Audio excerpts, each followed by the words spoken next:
Guys, how are you? Welcome to our channel. तो जैसा कि हम लोग रिवीजन कर रहे थे, मगर वो जो था कोई शेड्यूल में नहीं था। मतलब कोई शेड्यूल पता नहीं था हम लोग का कि कैसे रिवीजन चल रहा है, कौन सा चैप्टर इसके बाद आएगा।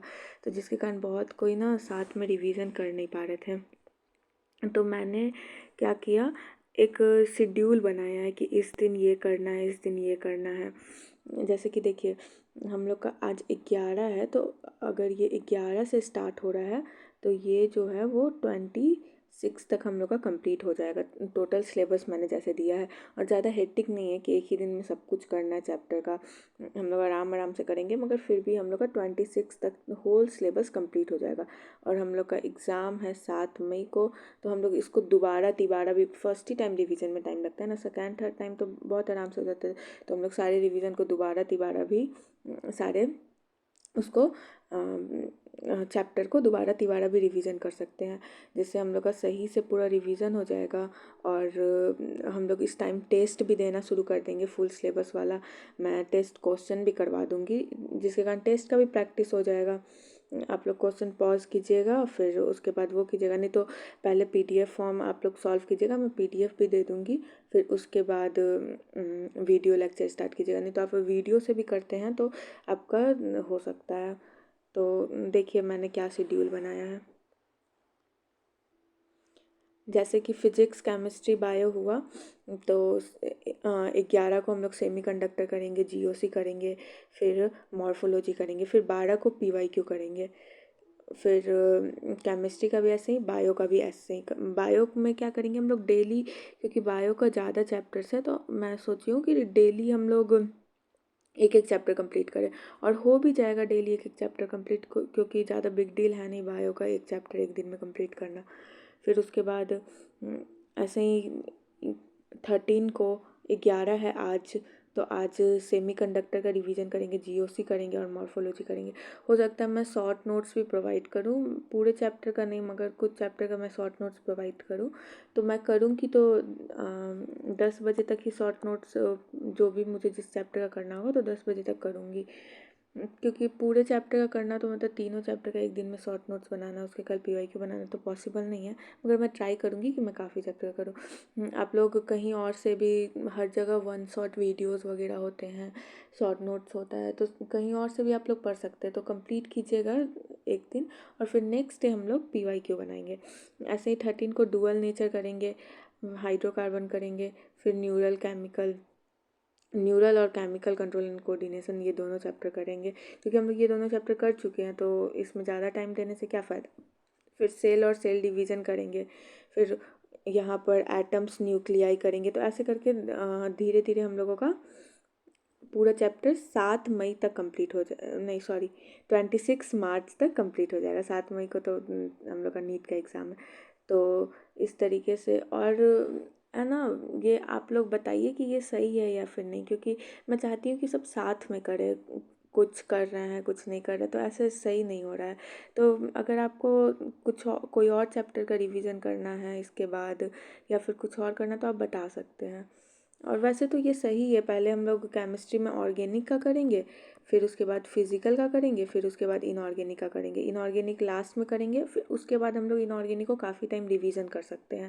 नहीं तो फिर इनऑर्गेनिक के बाद फिजिकल करते, तो फिर उसके बाद हम लोग को ऐसा रहता है कि फिजिकल करना है, तो हम लोग इनऑर्गेनिक पे अच्छे से टाइम नहीं दे पाते। तो उसके बाद हम लोग को क्या रहेगा, रिवीजन करना रहेगा, आराम से कर सकते हैं।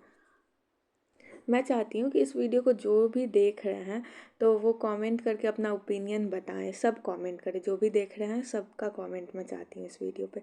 तो प्लीज़ कमेंट करें, जिससे मुझे भी तो पता चलेगा कि कितने लोग एक्टिव हैं इस चीज़ के लिए।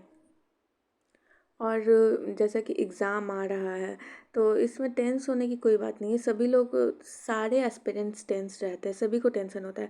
तो टेंशन होना सही है, देखिए टेंशन होना गलत नहीं है, सही है, मगर वो उस पॉइंट तक सही है जिस पॉइंट तक आपको वो प्रॉफिट दे रहा है। जैसे कि आप कुछ टेंशन हो रहा है, तो पहले से ज़्यादा पढ़ाई चल रहा होगा अभी, तो उस तक सही है। अब ये नहीं कि इतना ज़्यादा टेंशन हो कि तबीयत ख़राब हो जाए, बेड रेस्ट हो जाए, तो ये तो सही नहीं है ना।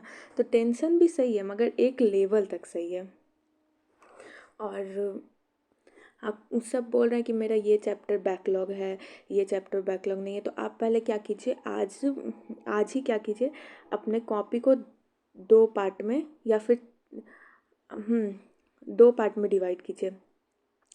मतलब एक पेज को 2 पार्ट में डिवाइड कीजिए, जिसमें से आपको सबसे पहला होगा आपका बैकलॉग चैप्टर, ठीक है, और फिर यहाँ पर होगा रिवीजन चैप्टर। रिवीजन चैप्टर आपके पास कितना है, बैकलॉग चैप्टर कितना है। तो आपका जो बैकलॉग है उसको पूरे सारे चैप्टर्स को लिखिए लाइन बाय लाइन। सभी का बैकलॉग होता है, कोई इसमें बिग इशू नहीं है। जो भी प्रिपरेशन करते हैं सबका होता है, चाहे वो टॉपर हो या फिर नॉर्मल स्टूडेंट हो, तो कोई दिक्कत नहीं इसमें। तो आपका जितना चैप्टर बचा हुआ है फिजिक्स केमिस्ट्री बायो, तीनों का एक साइड में लिखिए। फिर आपको रिवीजन कितना चैप्टर करना है, फिजिक्स केमिस्ट्री बायो, उसको लिखिए। तो रिवीजन वाला तो आप मेरे साथ कर सकते हैं रिवीजन, और जो बैकलॉग है उसको इस तरीके से अरेंज कीजिए कि जो हम लोग रिवीजन क्लासेस कर रहे हैं उससे पहले आप उस चैप्टर को कंप्लीट कर लें। जैसे कि मैं बताती हूँ आपको, आपका क्या है, हाइड्रोकार्बन बैकलॉग में है, ओके। तो आप उसको क्या कीजिए, 11 एंड 12 2 दिन टाइम निकालिए, बस हाइड्रोकार्बन इसको कंप्लीट कीजिए। किसी का भी तो सारा चैप्टर तो बैकलॉग होता नहीं है, तो आप ऐसे करके इस दिन, फिर अगर मान लीजिए कि आपका अल्कोहल फिनोल ईथर बैकलॉग है, हाइड्रोजन कार्बन के बाद अल्कोहल फिनोल ईथर बैकलॉग है, तो आप इसको हेलो अल्किन वाले दिन और केमिस्ट्री ये 14 15 16 17 4 दिन 18 5 दिन का टाइम रहेगा आपके पास इस चैप्टर को कंप्लीट करने के लिए। तो आप इस पे 5 दिन दे दीजिए, या फिर आपका ये इनकम्प्लीट है तो उस पे कर दीजिए। तो ऐसे करके आप ये कंफर्म रहेंगे, एक जगह कॉपी पे लिख लेंगे कि आपका कितना बैकलॉग है, कितना आपको करना है। तो आपको ये कंफर्म रहेगा कि इतना चैप्टर मुझे करना है, इतना का बैकलॉग है। और ना ट्राई कीजिए कि आप 26 से पहले पूरा बैकलॉग कंप्लीट कर ले, जिसके बाद हम लोग क्या करेंगे, फुल सिलेबस टेस्ट डेली एक एक करके सॉल्व करेंगे। तो और और कुछ एस्पिरेंट्स अभी से ही हिम्मत खोले कि नहीं मेरे से नहीं होगा। तो देखिए आपके पास अभी सफिशिएंट टाइम है किसी चीज़ को करने के लिए, क्योंकि अगर आप ड्रॉप भी लेते हैं दोबारा तो आप फिर से वही चैप्टर पढ़िएगा। मगर रिवीजन जो होता है ना, लास्ट के 3 मंथ ही सब रिवीजन करते हैं, ऐसा नहीं है कि पहले से करके रखे रहते हैं। तो अगर आप ड्रॉप लेने का भी सोच रहे हैं अभी से, अगर आप सोच रहे हैं जबकि आपके पास 3 मंथ का टाइम है, कुछ दिन कम होगा, तो अगर अभी से आप बैक अपना स्टेप बैक ले रहे हैं तो ये बिल्कुल गलत है, क्योंकि आपके पास अभी सफिशिएंट टाइम है इसको करने का। क्या है, अगर नहीं होगा तो आपके अप्रॉक्स आप 500 मार्क्स तक तो ला सकते हैं ना। तो अभी से बैक स्टेप लेने का कोई वो नहीं है, क्योंकि नेक्स्ट ईयर भी अगर आप ड्रॉप लेते हैं तो यही सब होगा कि आप पूरे मंथ रिवीजन पढ़िएगा, लास्ट के 3 मंथ रिवीजन के लिए आपके पास बचेगा। तो क्यों ना इसी बार करें। और और बस यही कहना था। और कुछ अगर आप लोग को कुछ डाउट होगा या फिर कोई प्रॉब्लम होगा तो आप बताइएगा। और एक और बात मुझे कहना था कि जैसे कुछ लोग कहते हैं कि मेरा ये टॉपिक पढ़ने के बाद भी वीक रह गया।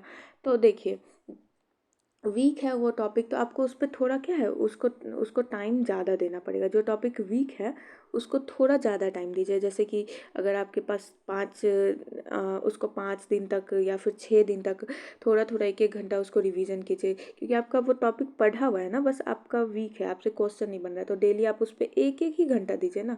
अगर जैसे कि मैं आपको एक एग्जाम्पल देती हूँ, पार्ट्स ऑफ जोक, जैसे कि कोई है, मतलब जैसे मान लो कि तुम्हारी गर्लफ्रेंड है, तुमसे रूठी हुई है, तो तुम उसको टाइम दोगे ना, टाइम दोगे, उसको मनाओगे। अब एक ही दिन आप है ना उसे 5 घंटा टाइम दे दे, फिर 10 दिन तक उसे छोड़ दे, तो ऐसा थोड़ी ना। तो आप डेली उसे 2-2 घंटा टाइम दे, उसे मनाए, डेली वो करे। तो वैसे ही चैप्टर होता है, वो चैप्टर मतलब थोड़ा ज़्यादा गुस्सा करता है, किसी की गर्लफ्रेंड थोड़ा ज़्यादा गुस्सा करती है, किसी की गर्लफ्रेंड थोड़ा कम गुस्सा करती है, तो वो चैप्टर थोड़ा ज़्यादा गुस्सा करता है।